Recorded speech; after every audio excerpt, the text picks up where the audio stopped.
Hola a todos, bienvenidos a otro capítulo más de Idiorama Podcast. Hoy con una invitada de lujo. Ella es una gran amiga, una emprendedora, una empresaria, una dura del software, una excelente comunicadora también. Ella es Mercedes Quintero.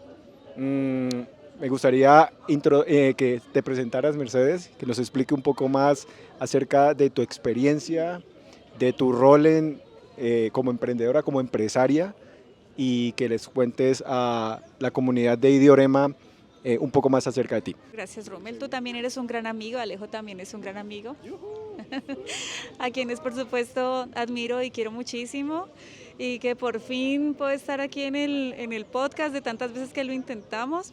Así que estoy súper honrada de estar invitada. ¿En qué episodio es este? Uy, este es como el 60 y algo. El número 60 y punta. Súper bien. Nada, darles las gracias primero, Rumi y Alejito, por la invitación, compartiendo este delicioso café y esta deliciosa soda. Bueno, yo nací en Bolívar, Cauca. Soy hija de una mujer que estudió bibliotecología, no bibliotecaria, bibliotecología, licenciada en archivística, hija de un hombre que estudió administración pública, pero que terminó trabajando la tierra. Entonces, es una combinación bien linda esa. Hago parte de una familia muy numerosa, en la que nos queremos muchísimo y compartimos un montón de años. Pareciera esto irrelevante, pero pienso que es un tema súper relevante el saber de dónde uno viene, porque las raíces a uno lo transforman, lo crean, te dan un sentido, algo que lean un libro que se llama el propósito, por supuesto, hace parte del ABC de la vida, que es la agencia, la pertenencia y el propósito. Entonces pertenezco a una familia gigante. El propósito creo que lo vamos descubriendo todo el tiempo. Hace 12 años fundé una empresa en la ciudad de Popayán que se llama Qualitas Testing, que hace parte de mi vida. Ya no es mi vida, en algún tiempo lo fue, es una locura, pero te va cambiando la perspectiva con los años. Y eso a grosso modo es lo que hago. Y de vez en cuando doy charlas en algunos países cuando me invitan. Bueno, cuando cuando Mechas habla de que a veces da unas charlas, la hemos visto en acción. Mechas es una mujer muy estructurada, en escena es brutal, o sea, realmente no, me quito el sombrero, creo que nos quitamos el sombrero frente a eso. Bueno, ya vamos a hablar un poco sobre la empresa.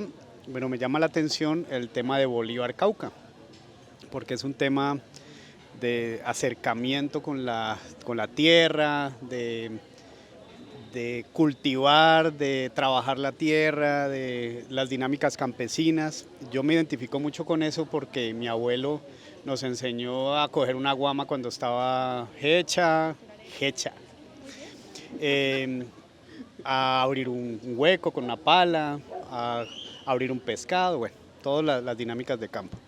Hablemos un poco de cómo te impactó eso, esa niñez rodeada de árboles, matas, todo el tema del campo. ¿Cómo te impactó eso y cómo eso configura un poco lo que eres ahora? Yo creo que tiene que ver mucho con varias cosas, Alejo, pero en sí, para meterle un poco a lo que se trata el podcast, que es el tema de la creatividad, creo que me impactó en la forma de ser recursiva para conseguir ciertas cosas. Entonces tenía mucho tiempo de hacer y mucho espacio para crear. Entonces yo no era una niña de muñecas, era una niña de rasparme las piernas, de caerme del árbol, era una niña que en el descanso, yo viví en Bolívar hasta que tenía 4 años y de ahí me fui a vivir con mis abuelos a un corregimiento mucho más adentro de Bolívar que se llama San José del Morro, Bolívar Cauca, que algún día espero que vayan, y crecí en medio de artistas. Yo no sé si ustedes saben, pero Augusto Rivera es de Bolívar Cauca. ¿Saben quién es Augusto Rivera? Espero no. Bueno, muchos de los que están viendo el podcast seguramente van a saber quién es Augusto Rivera. Les dejo la tarea. También está Felipe Quintero, es un poeta. Augusto Rivera es un pintor. Y no sé si ustedes saben, pero anualmente en Bolívar se elevan los globos. Yo les mostré los globos. son enormes, de hecho tenemos un Guinness Record y son globos hechos en papelillo y normalmente gana mi corregimiento. No me odien los que vayan a escuchar esto y que sean de la colonia de Bolívar, pero ustedes saben que lo que estoy diciendo es verdad, el Morro casi siempre gana el Festival de los Globos. Entonces creo que hay un sentido de honrar los ancestros primero, de honrar la raíz, porque a través de los globos lo que hacen es mostrar eso, honrar tu tierra. Y creo que el estar subida en árboles, pidiendo la bicicleta prestada de mi amigo Gerardo, el gato que le decíamos, cayéndome por todos lados, compartiendo con mis amigos una esencia diferente, que podías ir en el descanso de tu hora de escuela, podías ir a tu casa a desayunar con tu abuela y tu abuelo y volver a la hora, al grito de la profe, no al sonido de un timbre. Entonces caminando a través de los árboles y demás. Y ahora que menciono al gato, a mi amigo Gerardo, pasaban cosas muy particulares en el Morro en la fiesta de San José. Y se hacía en varias presentaciones. Yo alguna vez hice una presentación de Xuxa, en la casa bailaba como loca, pero en la plaza del pueblo, claro que no, qué oso. Me dio mucha pena, y era muy chiquita, y sí, y estaba muy chiquita, entonces me dio pena. Pero hacían algo que llamábamos sainetes.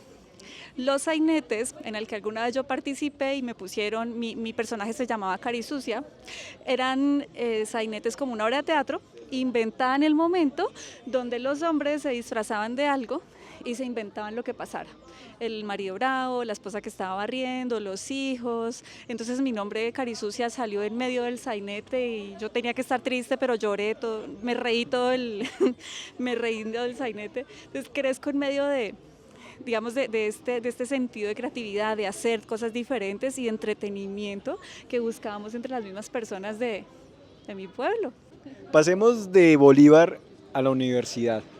Pasemos a la parte donde te enfocaste en la ingeniería, porque me genera la pregunta de cuál fue la decisión o qué te impulsó a esta carrera, ¿sí? Teniendo en cuenta que Fanny, que le gusta la parte cultural, que tu papá que está en esta parte de agricultura, del campo, de toda esta innovación de agricultura, en tu enfoque lo dirigiste hacia la ingeniería. Me gustaría preguntarte cuál fue ese motivador, cuál fue ese factor que te impulsó a dirigirte a esta carrera que es un poco estructurada, compleja y pues matemáticas, si le quiero sumar yo. Cálculo 1, cálculo 2, cálculo 3, bueno. ¿Qué te motivó a tomar la decisión de enfocarte a la ingeniería? A ver, eso fue muy chistoso porque yo quería estudiar psicología o estudiar comunicación social, incluso pasó por mi cabeza estudiar ciencias políticas. Y de hecho, antes de entrar a la universidad, creo que yo ya estuve haciendo unos cursos de gobernabilidad local, unos cursos que tenían que ver con víctimas, cosas así. Es un tema que me fascina, me encanta. Entonces, creo que tiene mucho que ver con la estructura de la casa. Es bien extraño eso, ¿sabes? Porque no era una decisión que yo tuviera desde joven. De hecho, el mejor ICFES en español del colegio fue el mío, ni siquiera matemáticas. Entonces sí, yo crecí entre libros. Y un poco. Pero llegó alguien a la casa a quien yo admiraba muchísimo, que es el esposo de una tía que ahorita pues está en Madrid, Diego, tú lo conoces. Y me gustaba mucho lo que hacía. O sea, yo entraba a su habitación, a la casa de mi tía, y veía sus brazos robóticos, sus cosas, y se la pasaba jugando en esa época algo que se llama Age of Empires. ¿Jugaron? Sí. Maestra en hacer eso, o sea, jugué toda la vida y yo creía que por estudiar ingeniería me le iba a pasar jugando. No pasó. Eso no fue una pasión que yo veía como voy a ser ingeniero o algo así. No, señores, no se equivoquen. Lo que pasa es que luego le di la vuelta. La logré. Pero, y aprendí a programarme durísimo, porque primero estudié desarrollo de software. Me acuerdo cuando estaba en desarrollo de software, le dije, mamá, no, quiero más esto. ¿Cómo que no? Y seguí seguí como que lo que arranqué, bueno, ya, terminemos porque ya me lo propuse y hay que terminar. Un poco la estructura social, ¿no? También te impulsa en ese tema que a veces hasta cohíbe la creatividad, tiene que ver mucho con que recibimos muchos juicios sociales y nosotros a veces nos dejamos encasillar de los juicios. Yo creo que tiene que ver un poco por ese lado. Yo me animé a terminar y he sido una inconforme de toda mi vida. He sido muy inconforme, en el sentido de que no me gusta primero las injusticias, ni me gusta que las cosas se hagan a la tirada, entonces me vuelvo inconforme muy fácil. Estando en ese proceso, haciendo ingeniería, me di cuenta que podía reorganizar estructuras, procesos, matemáticamente hablando, y me encantó, y le encontré el lado por ahí. Hablemos un poco de la empresa. ¿Cómo surge esa idea, Qualitas? ¿Cómo es el proceso de ideación? Si hubo algo de romantización al momento de crear la organización, esos tropiezos con los que uno se encuentra a nivel de Popayán, de Colombia, no sé, el emprendedor no la tiene fácil en este contexto, pero muchos nos hemos tirado al agua y nos lanzamos a hacer empresa. Eso me gustaría que nos contaras un poco. Y la segunda parte de la pregunta es, ¿cómo a través de la empresa has impactado a Bolívar Cauca? O cuando llegas, ¿cómo impactas a la sociedad a través de tu empresa? La empresa nació por ese tema de que les digo de que no me conformaba muy fácil. Sí, creo que hay que tener un poquito de terquedad para salir de la caja, para pensar que se puede. Muchas veces me dijeron, ¿para qué vas a inventar la rueda si ya está inventada? Y sí, o sea, yo venía a trabajar en una empresa muy similar a la que yo, por no decir igual, ¿cierto? A la que hace lo que yo hacía. Dije, ve, sí se puede. Pero cuando yo estaba acá terminando la U, había un compañero que se llama Julián, y con Julián, sin saber que existían las empresas de pruebas, dijimos, pues sería muy chévere tener una empresa de pruebas.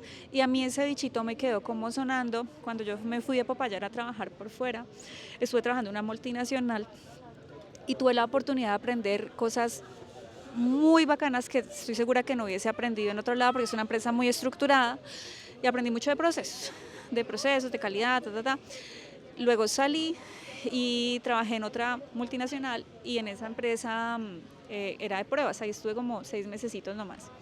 Me llamaron de acá de Popayán, una empresa de México, y me vine, porque estaba enamorada.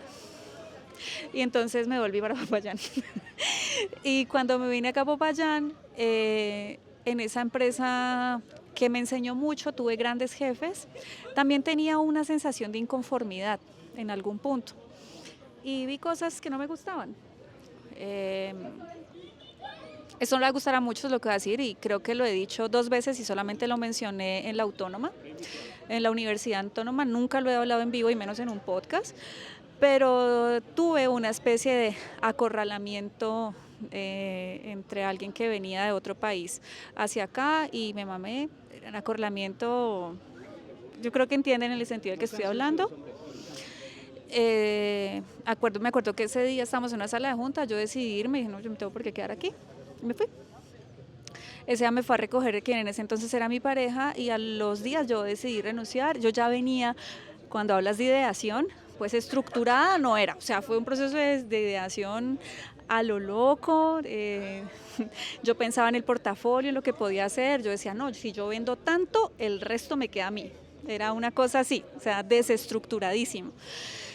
Y decidí renunciar, salí como con 2 millones que tenía ahorrados, entonces era muy joven, entonces yo dije, bueno, si no me funciona, luego me contratan, pero luego eso se hizo más grande y más grande y más grande, entonces ya no tengo mucho que perder, como le decía alguna vez en una conferencia, ahora tengo mucho que perder, antes era muy poco, ahora es un montón, sobre todo porque tienes un equipo atrás que es bastante grande y tú piensas ya no en el equipo, sino en sus familias, entonces un montón de responsabilidad.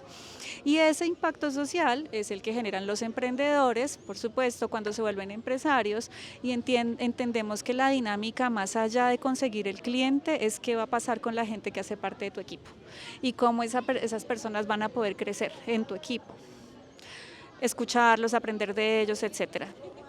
Emprender de Popayán, sui generis. eh, retador por mucho.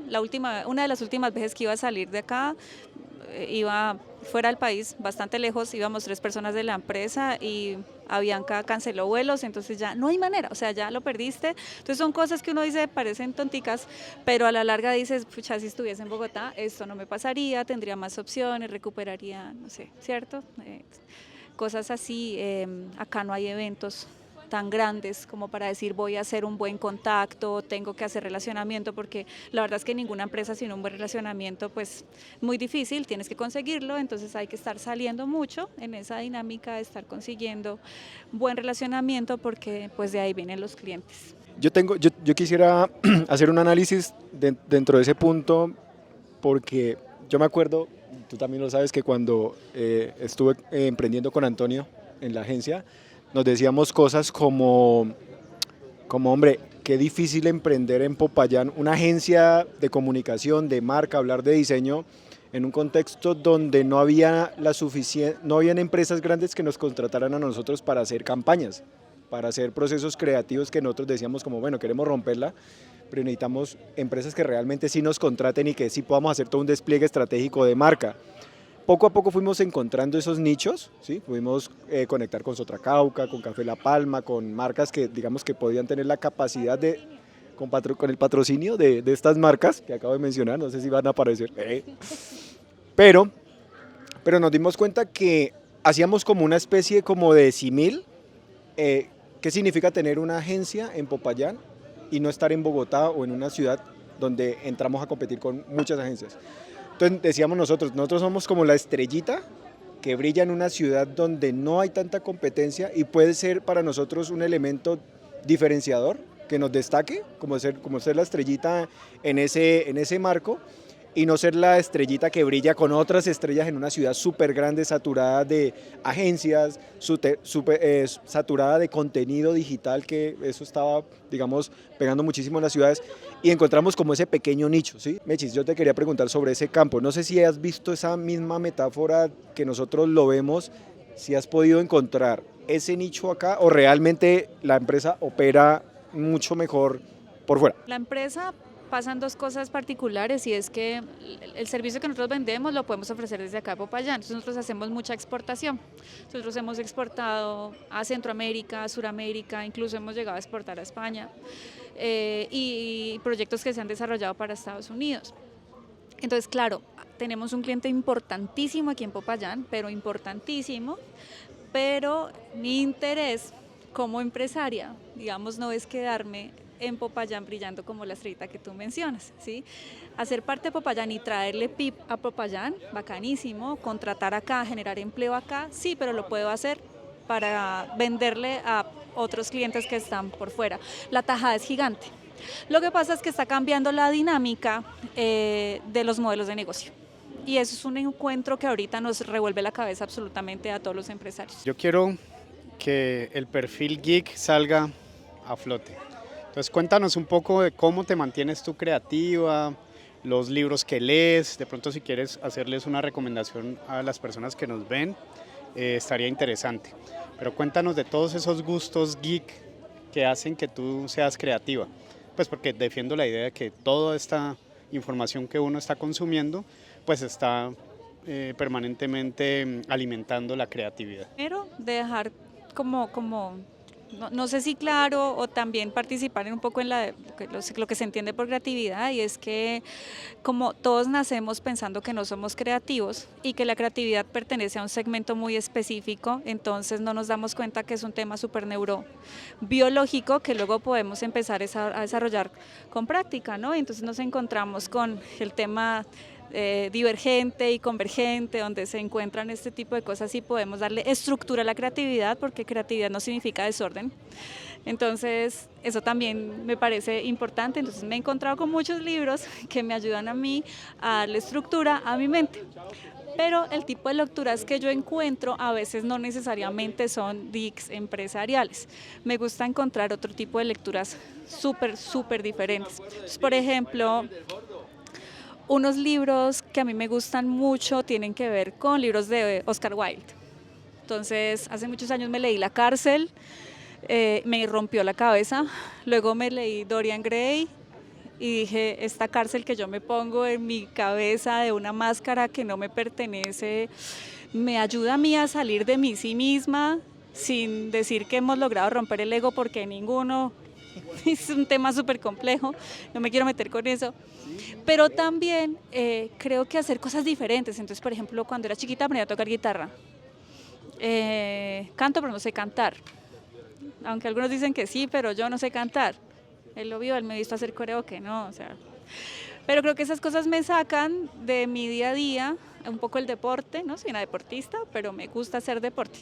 Sí, me gusta levantar pesitas de vez en cuando, correr, sentirme bien físicamente me gusta.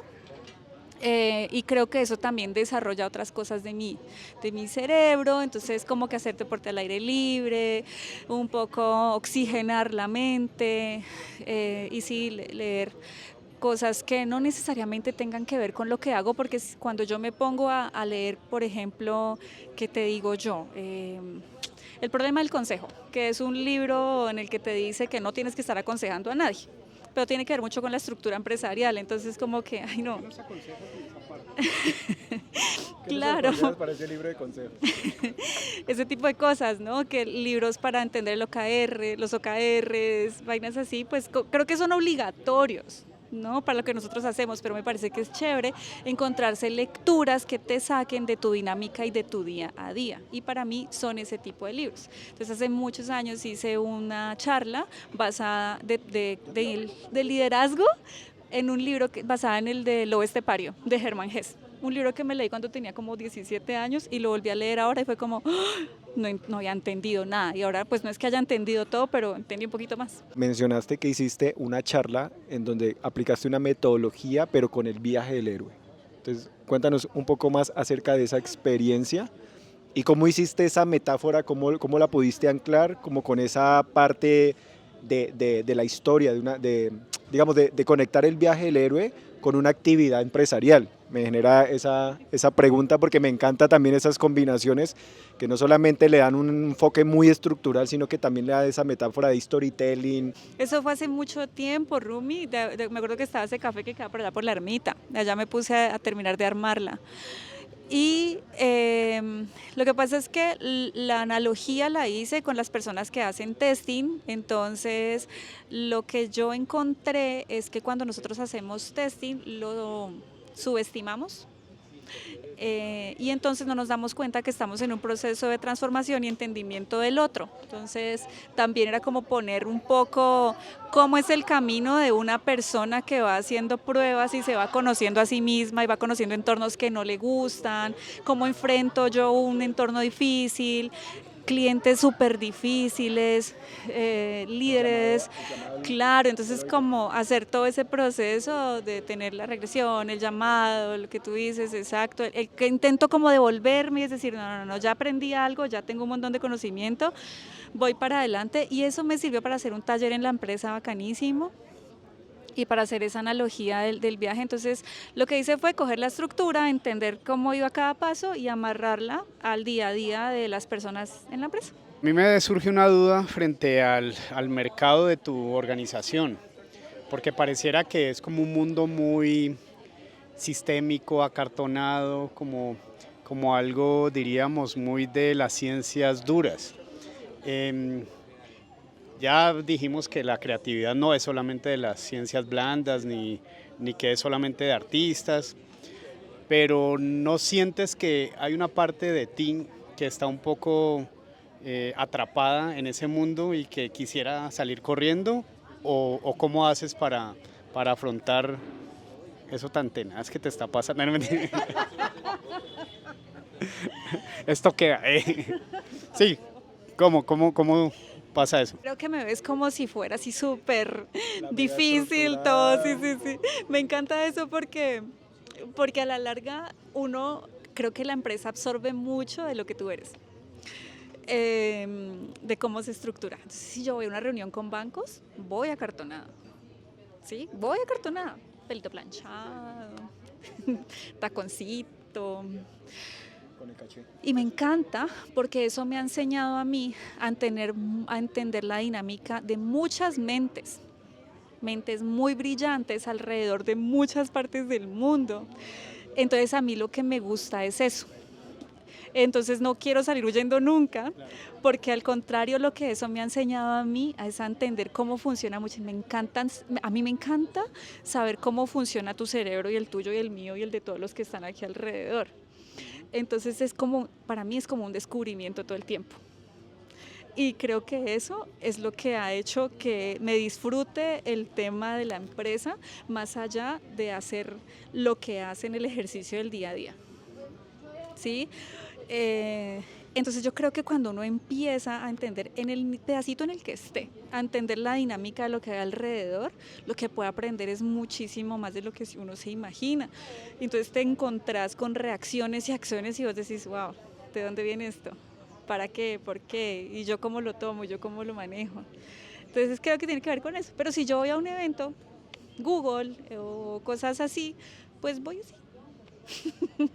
Y entonces es otra dinámica y son otro tipo de personas. Yo creo que tiene que ver con eso, Alejito. Bueno, gracias Mechas, porque con esa respuesta me das como, o sea, entiendo el asunto desde un punto de vista sistémico, empático, psicoanalítico, bueno, hay un montón de componentes que a veces uno no tiene en cuenta al entender la diferencia del otro, ¿no? Entonces pareciera que, es que como trabajas en una empresa de testing, eres así, o sea, empieza uno como a... Entonces bien interesante porque desde la posición que uno esté, uno puede ser creativo, analítico y pues ser feliz. Con la pregunta yo no quería decir que...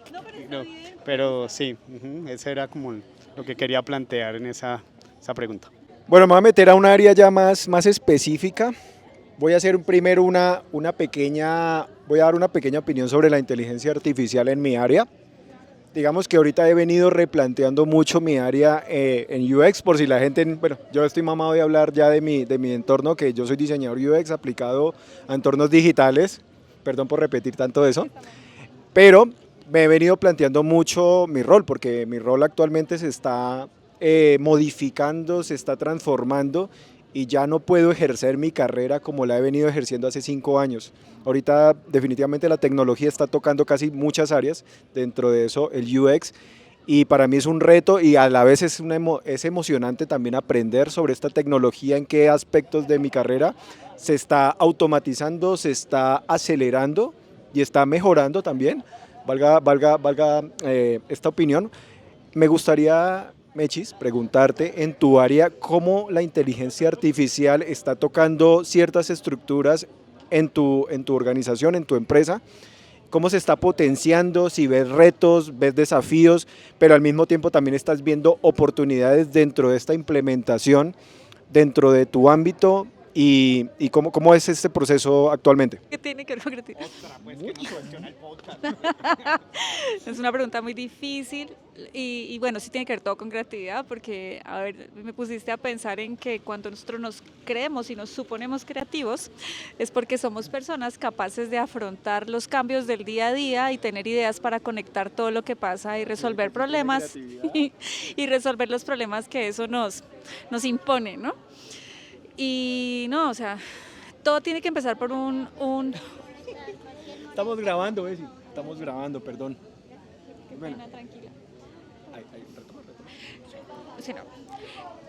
Lo que pasa es que cuando esto arrancó, nos cogió a la mayoría, yo no voy a decir desubicados, pero sin nada en la mesa. Entonces nos tocó empezar a armar el rompecabezas a todos. Entonces no había una estructura de algo, luego salió como una especie de una ISO para que tú pudieses en tu empresa como implementar un proceso.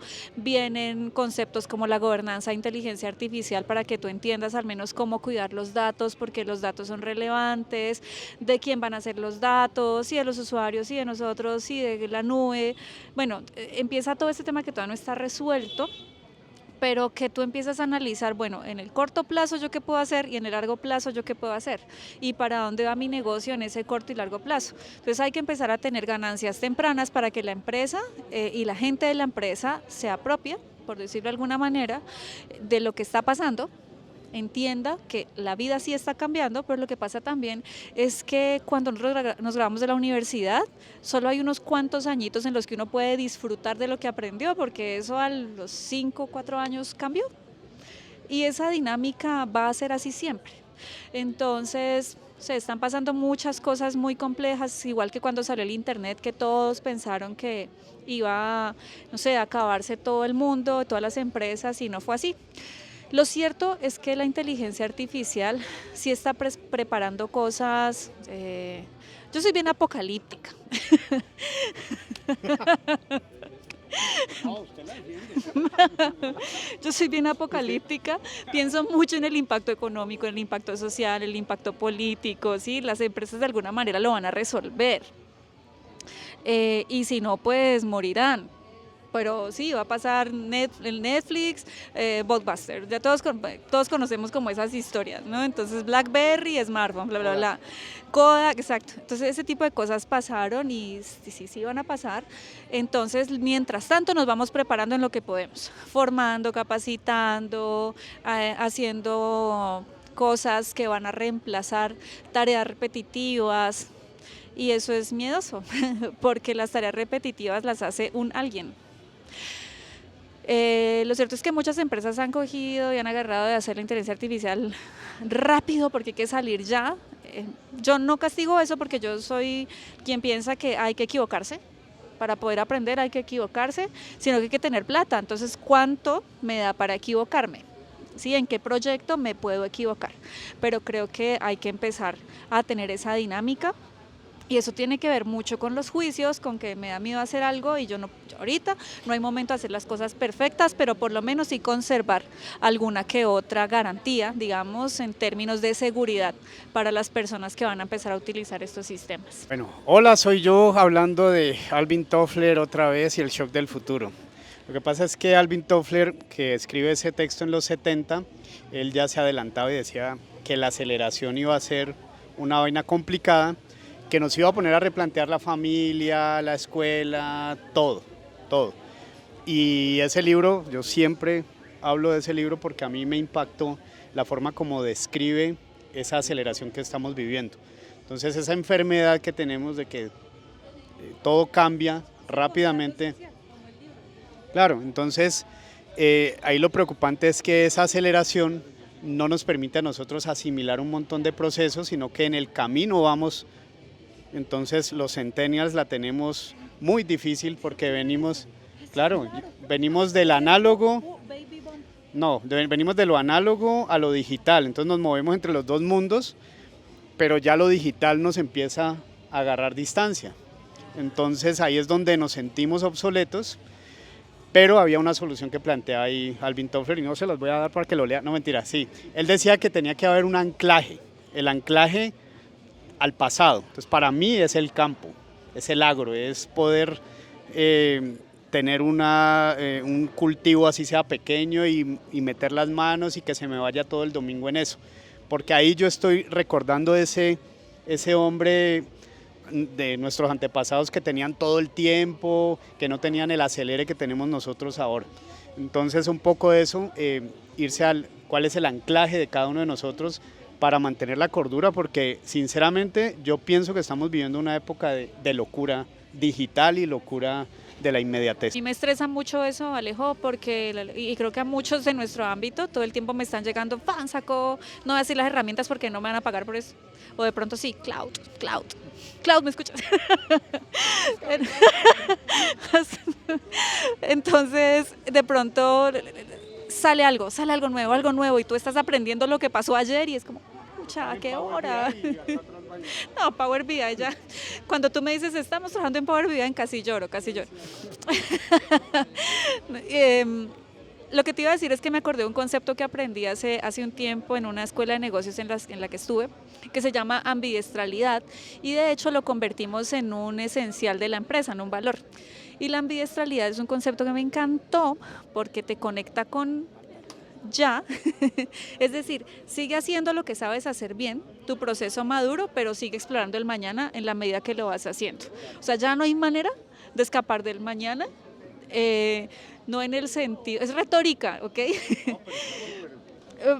pero a lo que me refiero es a que a veces da ansiedad, te dicen como el pasado ya pasó, el presente, el mañana es incierto y el presente es un obsequio, por eso se llama presente. Eso lo dijo Owe en Kung Fu Panda, ¿ok? No me estoy inventando por allá. Mira, no sabía, lo vi en el Kung Fu Panda. Y dije, qué lindo pensarlo así, es súper idealista, pero en la empresa hay horizontes, entonces, ¿cómo voy a pensar mis horizontes? Tampoco es que me voy a casar con que mañana tiene que ser así, ya vendrá, ya llegará, me voy preparando y decido cómo lo afronto con lo que vendrá, ¿no? Entonces, como que me voy preparando hoy para mañana un poco recibirlo como con más calma, si se puede, Pero sí, Alejito, es una dinámica que ahorita hablando lo mismo, siento aquí la ansiedad, sí, como que... sí. Bueno, pasemos a la sección El señor cara de papa. Siempre es la sección, sí, para que nos baje un poquito la ansiedad de la tecnología. El señor cara de papa tiene unas definiciones de creatividad en la parte del... Tienes que juzgarle, encontrar la definición, la lees y nos das tu interpretación de esa definición. Creatividad como resistencia, me encanta. Actualidad. Algunos ven la creatividad como una forma de resistencia cultural o política, desafiando las normas establecidas. Me encanta. Me encanta porque creo que pensar fuera de quien te juzga, de las personas, o sea, nosotros, ¿quiénes somos para juzgar? ¿Quiénes somos nosotros para juzgar? No, algo. Y para poner juicios, somos expertos poniendo juicios y lo que hacemos al poner un juicio, al poner una etiqueta, es mutilar el alma de las personas. Entonces yo creo que si nosotros no dejamos conectar la creatividad, no dejamos conectar el alma, y socialmente es mucho lo que ha pasado con las estructuras políticas y económicas. Entonces cada vez sientes que te mutilan más tu pensamiento, tu forma de actuar. Cuando estás en una escuela, no sé si se han visto el video de Pink Floyd de Hey, ¿sí? ¿Sabes cuál canción? Sí, es The Wall. Leave the kids alone, ¿no? Hey, teacher, leave the kids alone. Entonces pensás como en... Pucha, estoy un poquito adoctrinado y creo que la libertad de pensar, de sentir, de querer, de vivir, tiene que ver mucho con la conexión que tenemos con la naturaleza. Hace rato les decía que creo que fue Platón que habló en la creatividad, la conexión con el alma y la naturaleza, y cuando socialmente, políticamente o económicamente nos quitan eso, se mutilan nuestros sentires y nuestras visiones y lo que somos como personas. Entonces 100% de acuerdo que la creatividad es resistencia. Nosotros casi siempre en los podcasts concluimos con un mensaje de motivación hacia los emprendedores de Popayán, hacia todo tipo de personas que... Bueno, no, ya el consejo es no emprender. Pero aún así me gustaría que en tu experiencia, porque sé que aquí tú has motivado a muchas personas, que eres una figura representativa de emprendimiento, de creatividad, de que sí se pueden hacer las cosas, de que sí se puede generar empresa en Popayán. Me gustaría que, no sé si en el contexto de inteligencia artificial o en otros contextos, pudieras darles un mensaje a todos los emprendedores caucanos, caucanos, porque pues estamos en un contexto muy amplio de emprendimiento. Me gustaría que nos ven en Piendamó, nos ven en Bolívar, Cauca, nos ven en todas partes, que le des esa... ¿Cuál sería tu consejo en este contexto de emprendimiento? Como dijo Antonio, ¿qué hacerle porque qué más? Con miedo y todo, el miedo siempre va a existir. Y tener creatividad y resistencia. Creo que me va a quedar con ese mensaje también del tema de resistir y persistir. Y siempre creo que uno tiene que entender que en esta vida no está solo. emprender a veces es una dinámica muy solitaria, estar en un cargo de emprendimiento y empresario a la vez, como que ser dueño de tu propia empresa y ser el CEO de tu propia empresa es un tema de bastante soledad en las decisiones y en las cosas que empiezas a sentir, en las dinámicas de cómo tomo una decisión, ¿cierto? Pero creo que es bueno dejarse mentorear. Es lindo tener un mentor, alguien que sepa un poquito más que uno, que haya vivido cosas como las que uno ya vivió y no tener miedo de preguntar. Creo que nosotros los caucanos un poquito como que se nos olvida resistir en el sentido de que somos un poco tímidos, como para ir y preguntar, ve vos cómo hiciste esto, Alejo, contame, vos conoces a tal persona, es así, tuviste esa iniciativa y cómo te fue, te gustó, qué te incomodó, pregunten y pregunten las veces, incomódense, porque si uno no se incomoda con las cosas que está haciendo, no pasa nada, es un resorte, ¿qué tanto hay que tensar ese resorte? ¿No? Entonces creo que salir de la comodidad, ampliar la zona de confort si lo quieren, es que estoy seca de la frase de la zona de confort, entonces creo que incomodarse es importante, hacer cosas que no me gustan, que sí, generarme otra cosa, no me gustan las finanzas, pues adivinen a quién le tocó aprender de finanzas, pero es un tema que te va haciendo pensar un poco más allá, meterse a una charla, a otra, conocer gente, bueno, un montón por decirles, síganme, no mentira, yo no soy influencer ni mucho menos, pero síganme, pero de verdad que no, con todo cariño, ¿no? Si ese es el espacio, o sea, si necesitan en algún momento sentarse a conversar, pues yo tomo soda y ya. Bueno, nos anocheció aquí con Mechas. Muchas gracias por vernos, gracias Mechas por este espacio. Gente de Ideorema, nos encontramos en otro capítulo. Chao, chao.